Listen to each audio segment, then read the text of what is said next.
Bienvenue dans cette cinquième vidéo, si ma mémoire est bonne, dans laquelle nous allons commencer à analyser l'ancien site pour pouvoir commencer à faire notre migration. Je suis Nicolas Martignol, je vous souhaite un bon visionnage.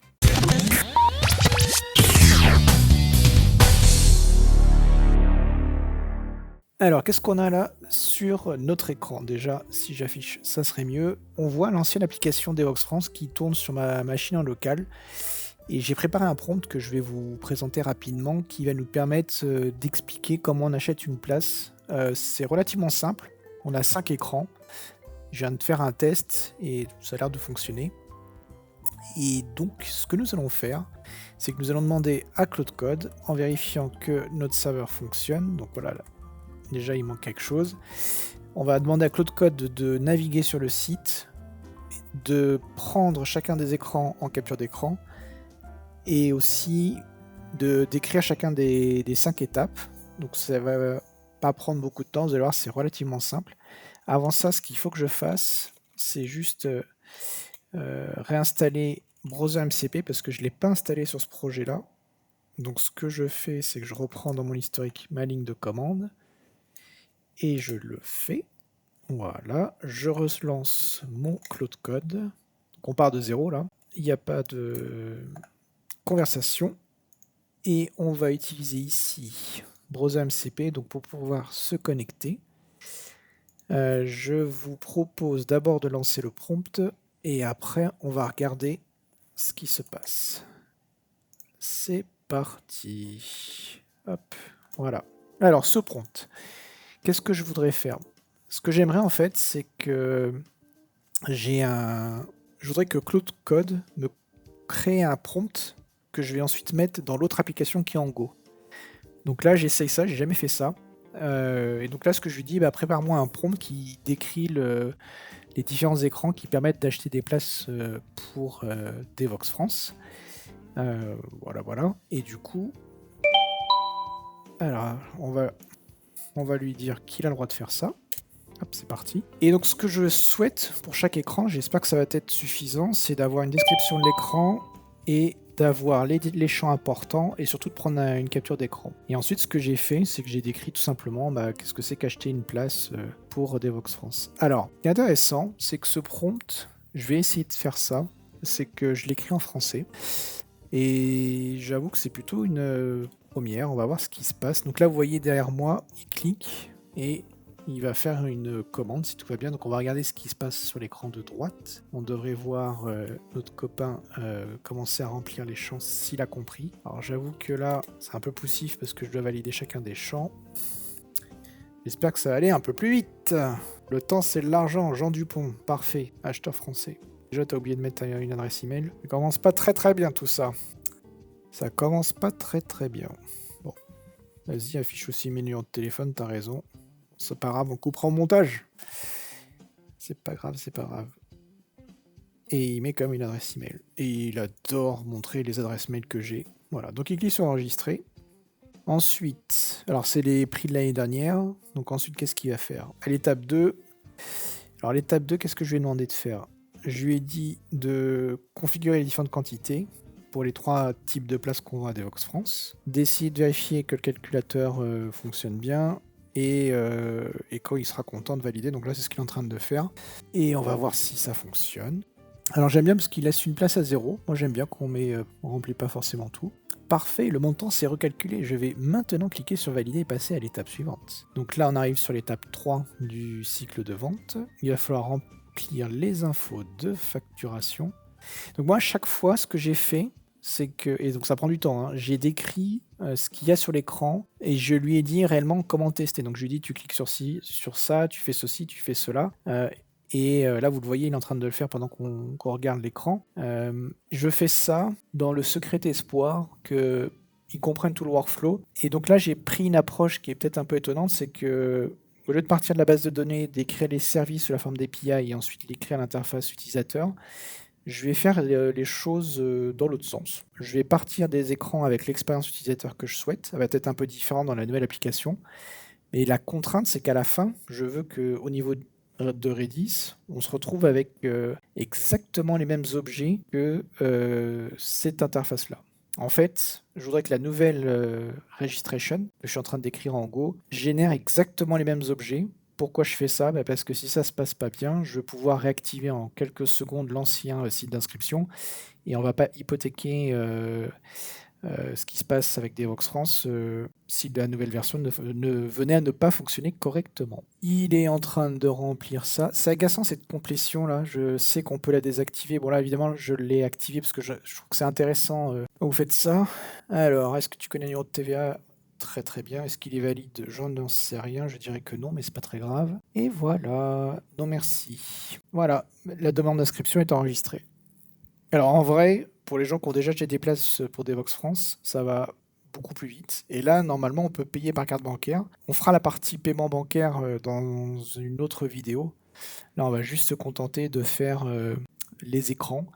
Et je pense que ça sera déjà pas mal. Rédaction du prompt final.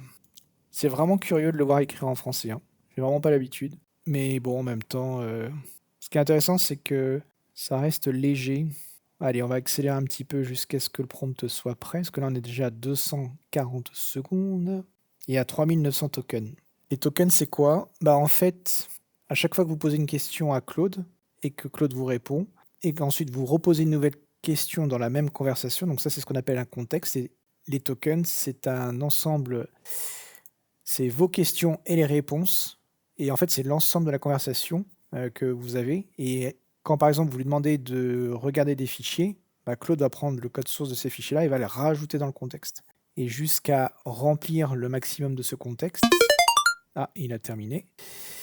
Voilà. Alors, j'ai créé un prompt détaillé en français, décrivant nanana. Oh, écoute, c'est super. Je n'ai plus qu'à aller élever des chèvres dans le Larzac. Je n'ai plus de métier. Qu'est-ce que tu m'as fait?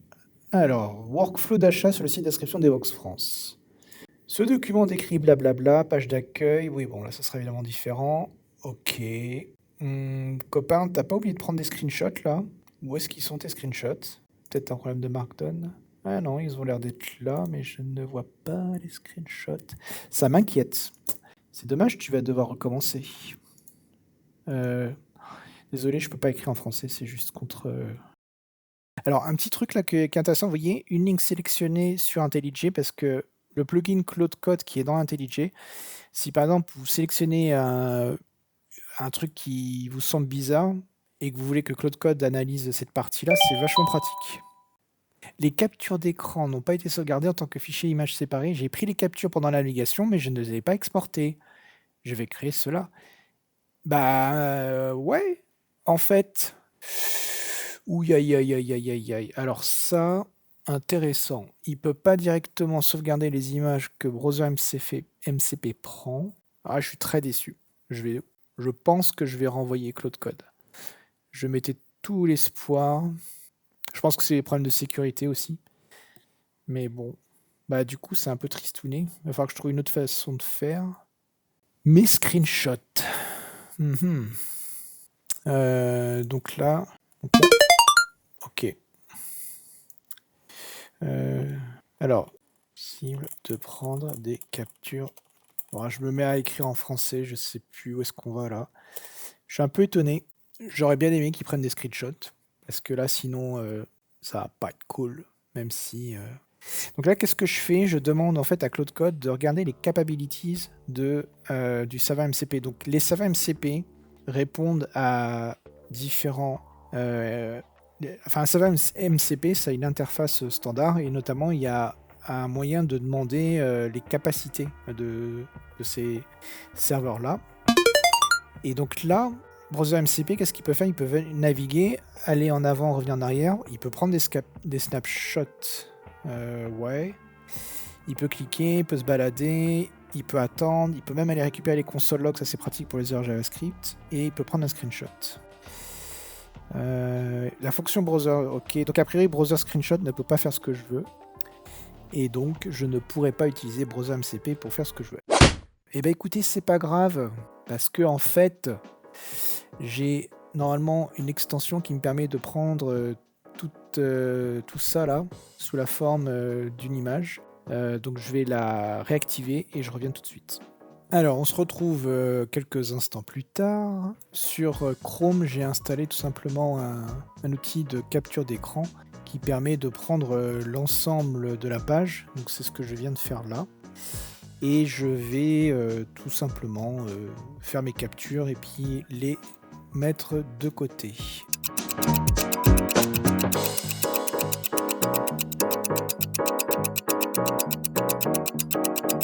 Donc, qu'est-ce que j'ai fait? J'ai fait moi-même les captures d'écran. Parfois, c'est bien de faire comme ça, en utilisant une extension sur Chrome qui permet de prendre l'ensemble de la page quand celle-ci dépasse. J'ai sauvegardé 6 images sur mon ordinateur, je les ai toutes renommées correctement. Et vous voyez maintenant, je les ai ici dans un répertoire AI. Et donc, au niveau de mon prompt, on va revenir sur notre prompt ici et je vais expliquer à Claude Code que j'ai fait moi-même. I took, donc je le fais en anglais. Donc là, ce que je fais, c'est que je dis à Claude Code que j'ai pris moi-même les captures d'écran, que je les ai placées dans le répertoire sur à la racine de mon projet.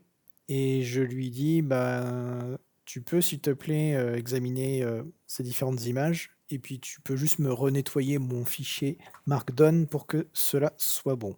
Donc, on va le laisser faire et on va voir ce qui se passe. Alors, donc il a terminé. On l'entend là. La petite musique que vous entendez, c'est pour me signaler que c'est terminé. Et voilà, donc là, ça fonctionne correctement. On a donc maintenant la navigation. Des choses assez intéressantes. Et on va pouvoir... alors on va le lire sous la forme texte si ça vous embête pas. Donc grâce à ça, qu'est-ce qu'on a fait? On a capturé les 5 écrans qui permettent d'acheter des places pour Devox France. Et on va pouvoir prendre tout ceci pour le donner à notre deuxième projet et voir un petit peu ce qui se passe. Donc c'est parti, je vais faire la manipulation très simplement. Je prends mon répertoire AI, que je copie. Voilà, et je vais aller dans mon répertoire, le projet Golang qui est ici, donc le deuxième, celui qu'on est en train de faire. Et puis on va effectuer un peu de magie avec Claude Code. Alors, on revient dans le deuxième projet Go, et là on va faire un autre prompt, et on va lui demander d'analyser ça, et on va lui demander d'implémenter tout. Donc je vais faire le prompt, et je vous montre dès que c'est prêt.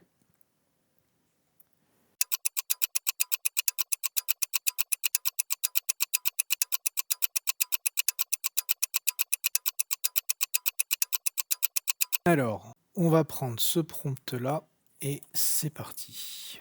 Alors, je vais clear ma session. Je repars d'une session toute neuve sur Claude et je l'exécute et je le lance. Donc, qu'est-ce qu'on fait? Dans ce prompt, alors vous devez vous dire, mais pourquoi tu ne prends pas le prompt que tu viens de créer? En fait, le prompt que je viens de créer permet de construire l'interface et là, je fais du prompt de prompt. Donc ça, c'est une technique qui est assez puissante. C'est-à-dire que j'ai un prompt qui décrit la tâche que je veux faire et j'ai un autre prompt qui décrit la structure. Ce que j'ai fait faire dans un premier temps, c'est la structure. C'est simplement une documentation, si vous voulez. C'est une spec fonctionnelle qui décrit comment on achète des places. Et ça, c'est mon premier fichier. Et je l'ai placé dans mon répertoire ici. C'est celui que vous avez vu là tout à l'heure, ou d'ailleurs qui est au passage en français. Et là, ce que je viens de faire, c'est différent. C'est un prompt de création. Donc celui-ci, je l'ai fait en anglais. Je commence toujours par ma consigne générale. Je vais implémenter des écrans, donc le mot screen est important. Je lui explique les ressources, je lui dis ce qu'il doit faire, je lui dis dans quel ordre il doit le faire. Je lui demande simplement de créer un service en Go différent. Je lui demande de garder le style graphique qu'on a fait dans la 4e vidéo. Et je lui donne la limitation de ne pas implémenter pour l'instant la persistance d'une registration ou d'un registrant. On fera ça dans un deuxième temps. Donc là, c'est pas comme ça qu'on fait normalement. Normalement, on fait toujours le modèle, et après on fait les services avec son API, et on termine par la partie front-end. Mais justement, je voudrais vous montrer qu'on peut faire les choses dans l'autre sens, et que du coup, ça va rendre le code complètement drivé par l'expérience utilisateur. Et on va voir ce que ça donne. Honnêtement, je ne l'ai pas fait avant, je ne l'ai pas répété. Donc ce que vous allez voir, je vais le découvrir en même temps que vous. On va voir un petit peu comment ça fonctionne.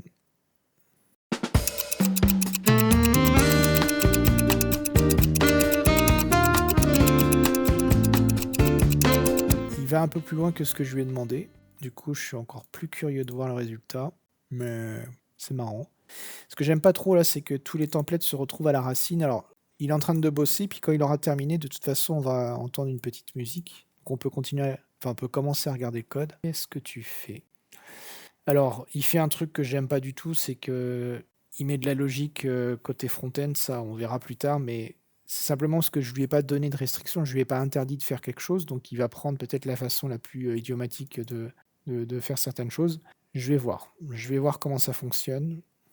Et il a repris à l'identique tous les textes. Et alors, qu'est-ce que tu dois faire? Alors, bonjour. Il rajoute les points. Pour l'instant, mon ambition, c'est d'avoir toute la partie customer facing, donc toute la partie grand public, donc le site que vous utilisez pour acheter les billets. J'aimerais qu'en fait tout ça fonctionne dans la nouvelle stack. Et toute la partie back-office qui nous sert à nous pour la gestion des dossiers clients et ainsi de suite, ça viendra dans un deuxième temps, mais en vrai, je n'ai pas réellement besoin de la migrer. Je pourrais très bien utiliser l'ancien site cette année. Et donc, j'aurais simplement refondu toute la partie front-end. C'est déjà pas mal. La partie back-end, bah, c'est juste pour moi en fait. Je suis essentiellement le seul qui m'en sert pour gérer les demandes des clients, les factures, ce genre de choses, vérifier un peu l'état de ceux qui ont payé, enfin tout ce qu'on doit gérer pour Devox France. Et c'est tout. Côté front-end, donc il y a le tunnel d'achat, ce qu'on est en train de faire. Ensuite, il y a la partie carte bancaire pour ceux qui payent par carte bancaire. Donc ça va pas être simple à faire. Ensuite, il y a la possibilité, si je vais sur le site, ici là, quand vous avez une inscription, vous pouvez recharger un dossier. Donc c'est ce que je vais devoir implémenter. Et là, il y a quand même pas mal d'écrans qui permettent aux utilisateurs, qui permettent aux clients d'éditer leurs factures, de configurer les tickets, tout ça. Donc cette partie-là, elle est beaucoup plus compliquée que ce qu'on est en train de faire. Et là, je pense qu'il y aura pas mal de boulot. Et il y a une autre partie pour les codes d'inscription. Bah, typiquement, un exposant qui vient à Devox France et qui achète un stand, il achète, enfin, il a droit aussi à, je sais pas, 7 places ou 10 places. Et on leur donne un code d'inscription. Et ils viennent sur cet écran-là pour saisir ce code d'inscription et configurer les badges exposants pour retenir leur stand. Donc ça, c'est important aussi. Donc voilà, ça fait 4 sections importantes. Après, ici, c'est que de la doc, mais c'est super important. C'est peut-être la 15e fois que je dis que c'est super important. C'est super important. Bon, j'aime moyen. Il est parti pour faire de la patouille avec les templates. J'ai oublié de lui dire qu'il pouvait utiliser Context7 pour la syntaxe de Temple, et j'aurais dû le faire. Je vais faire un truc pendant qu'il travaille. On va prendre le fichier Cloud Code. Et dans ce fichier-là, ok, je vais écrire un petit truc. Structure.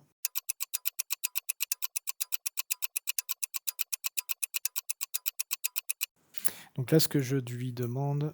Alors j'ai l'impression qu'il a fait beaucoup de fois... J'ai l'impression qu'il est en train il est en train de faire plusieurs fois la même chose. Alors ça, je suis sûr que c'est quelque chose de ultra simple à corriger. Et j'hésite vraiment à lui dire hop hop hop, laisse-moi terminer s'il te plaît. L'erreur, je la vois, c'est qu'il manque. Enfin, là, on voit bien qu'il y a un petit souci de syntaxe, donc il est en train de faire des trucs pas terribles. C'est ça le problème, en fait, c'est que si vous connaissez pas un langage de programmation, si vous connaissez pas un outil, et si vous ne boostez pas Claude Code, il risque de vous faire perdre du temps. Et là, ça coûte de l'argent. Alors là, il me demande s'il peut lancer, le serveur après avoir créé le binaire en Go. Il a vérifié que Redis c'était fonctionné. J'ai hâte de charger la page 8000 et de voir ce qui se passe. Ça marche pas, mon copain? Ah oui, parce que c'est pas plutôt 80-80. Je sais plus. Voilà. Waouh. Bon, il a juste pas réutilisé le style qu'on a fait. Mais c'est pas grave. Marrant. C'est pas mal. Avec mes 5 étapes. La 4e va vous étonner. Alors, il est en train de tout tester là. Alors, qu'est-ce qu'il fait? Donc là, il est en train de tout tester parce que à la fin de mon prompt, je lui ai dit Le critère de succès, c'était de pouvoir passer tous les écrans de 1 à 5. Et donc, c'est ce qu'il fait. Il fait la recette de son travail. Il a commencé il y a 7-8 minutes, je crois. Quelque chose comme ça. La vidéo nous le dira. L'arbitrage vidéo nous dira la vérité.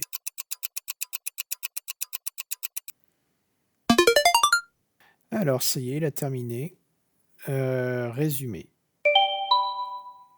Perfect. Alors là, il est vraiment très fier de lui parce qu'il utilise des emojis et un texte en gras. Mais j'avoue que on va tester ça quand même. Ok. Allez, c'est parti. On va faire le test nous-mêmes. Démarrer l'inscription.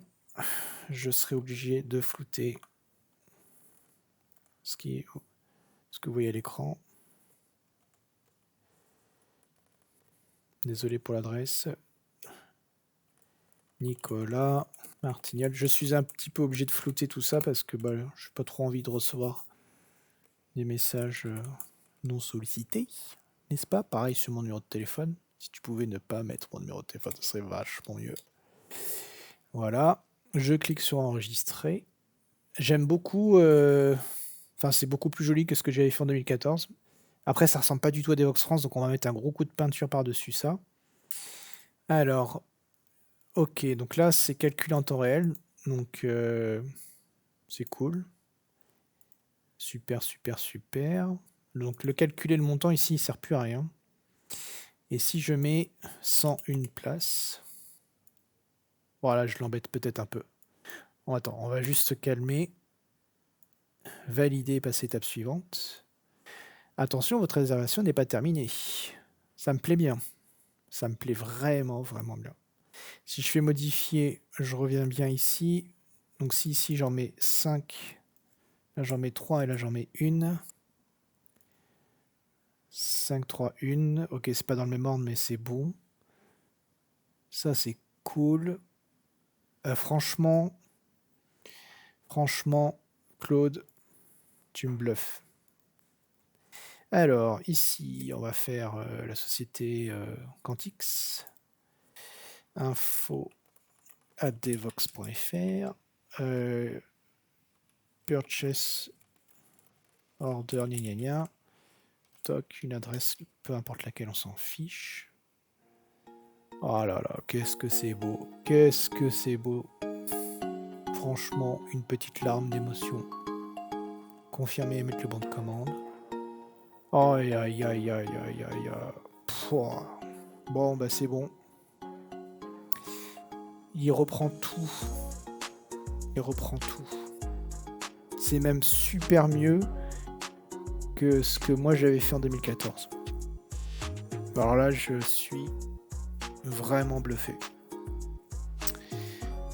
Si ça se trouve, il n'y a rien qui est stocké, je pense qu'il n'y a rien qui doit marcher, et ainsi de suite, mais au moins sur la partie expérience utilisateur, on est vraiment, vraiment très proche. Il va falloir que je mette un bandeau et un footer en haut, et puis voilà quoi. Je vais m'arrêter là, et la fois prochaine, on verra ce qu'on fait, est-ce qu'on implémente la partie back-end. On va regarder un peu après, mais en tout cas, vous avez vu quand même que c'est assez bluffant. Merci d'avoir regardé cette vidéo. À bientôt.